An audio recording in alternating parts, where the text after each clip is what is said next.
Hi, I'm Ava. You know what's funny? 10 years ago, if someone had told me I'd be running a successful tech company while raising an incredible 8-year-old, I would have laughed. Yet here I am, doing exactly that. Life has a way of surprising you. Sometimes in good ways, sometimes not so much. Mom. Look, I fixed the robot's arm, Marcus beams, holding up his latest Lego creation. My son's inherited my love for tinkering. Only his tools come in smaller pieces. That's amazing, buddy. Want to show it to Victoria when she comes over for dinner?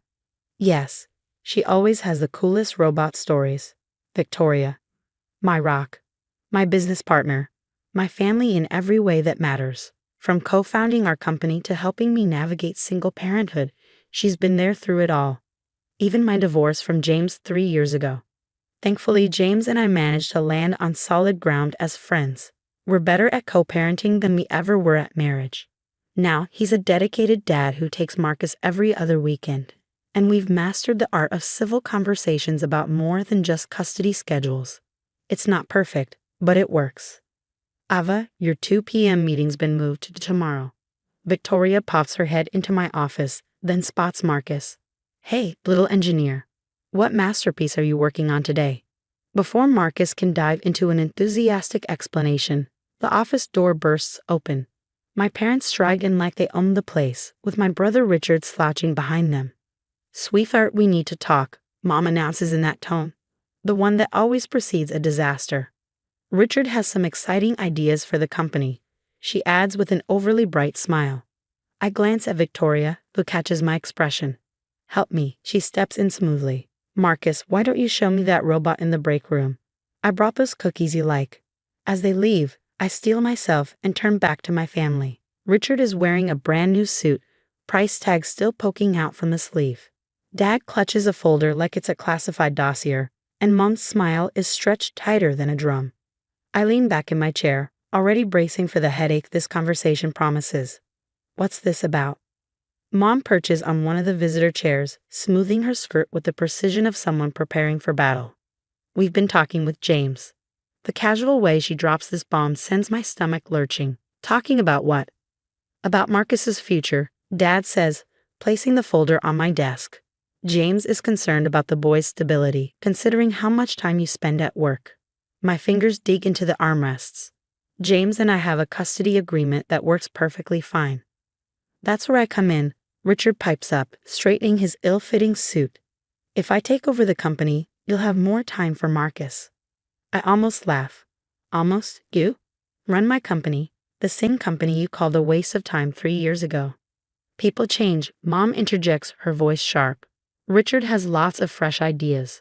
Fresh ideas, like that cryptocurrency restaurant that went under, or the pet fashion line that never delivered a single product.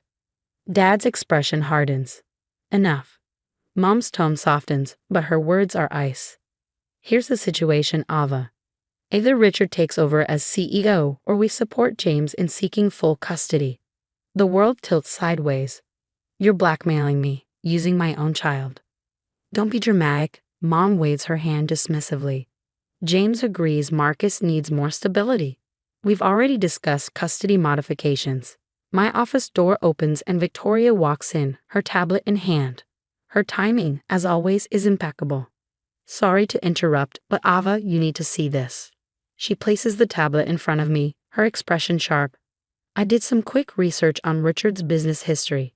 The screen lights up with lawsuit filings, bankruptcy records, and a series of unflattering news articles. Richard's face drains of color as Victoria reads aloud. 6 failed businesses in 4 years. 3 pending fraud investigations. Over $2 million in personal debt. And a recurring habit of losing investor money in Vegas. That's private information. Richard snaps, jumping to his feet. Actually, it's public record. Victoria's smile is razor sharp.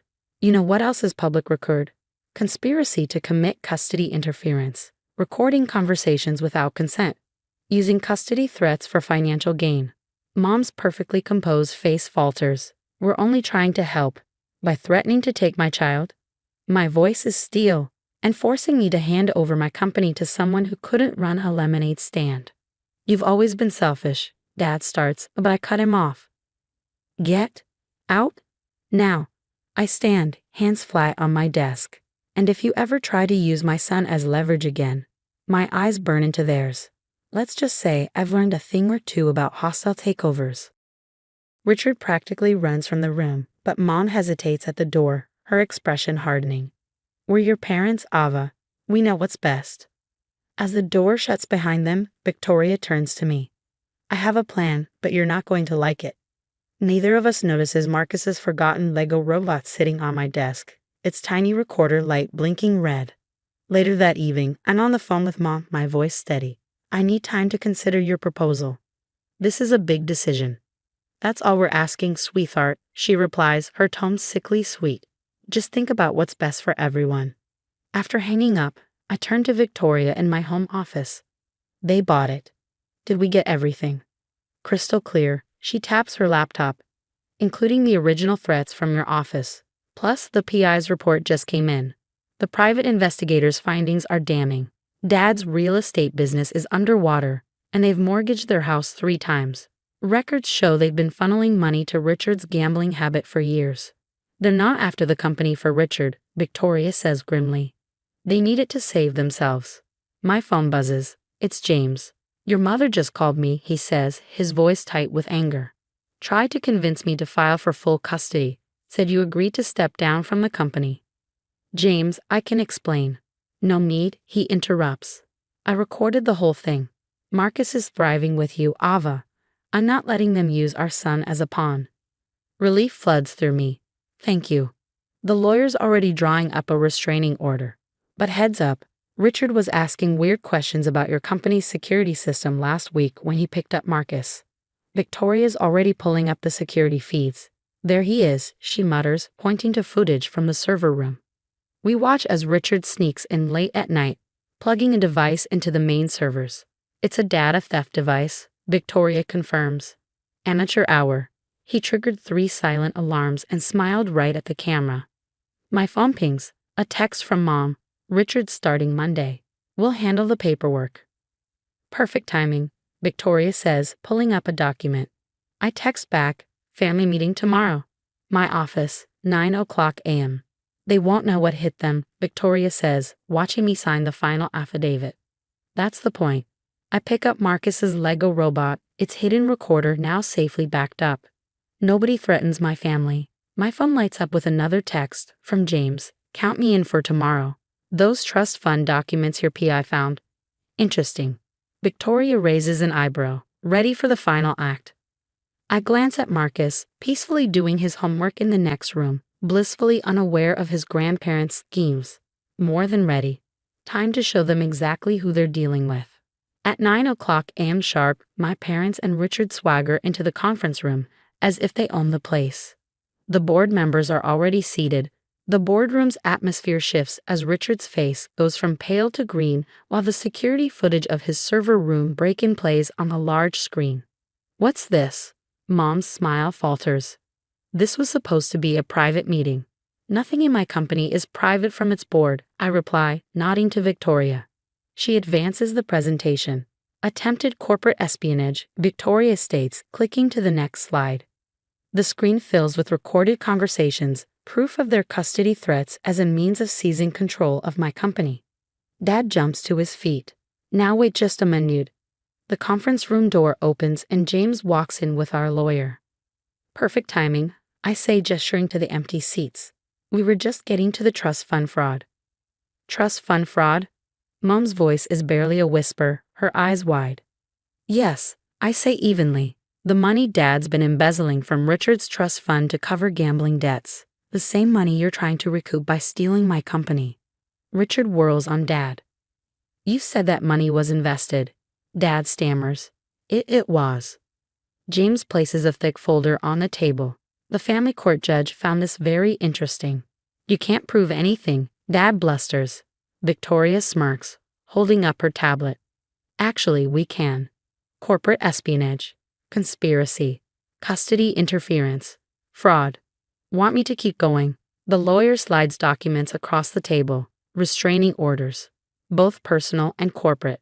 Effective immediately, you're not coming near Ava, Marcus, or this company ever again.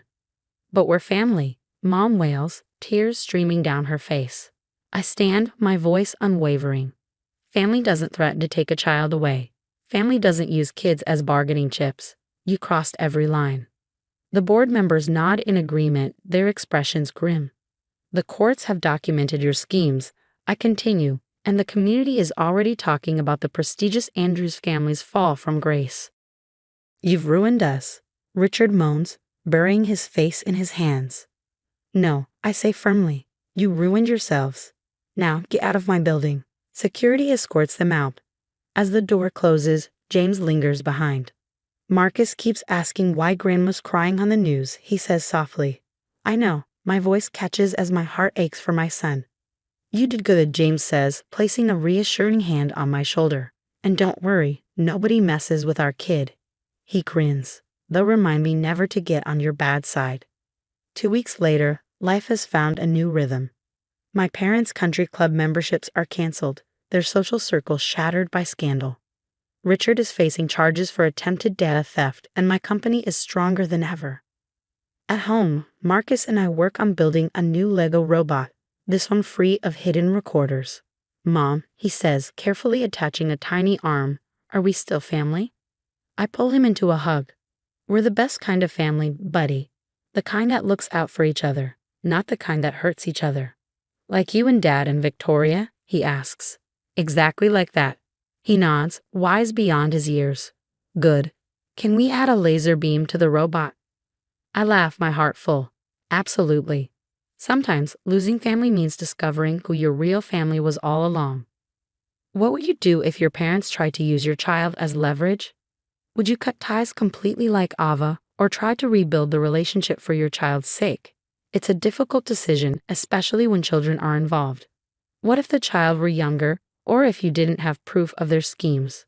When is it right to cut off toxic family members, and when should you try to maintain some connection for your kids? Share your thoughts in the comments below. I'd love to hear your perspective on this complex family situation. If you enjoyed this story of standing up to toxic family dynamics, don't forget to hit that like button and subscribe for more stories that explore real-life dilemmas. Thanks for reading.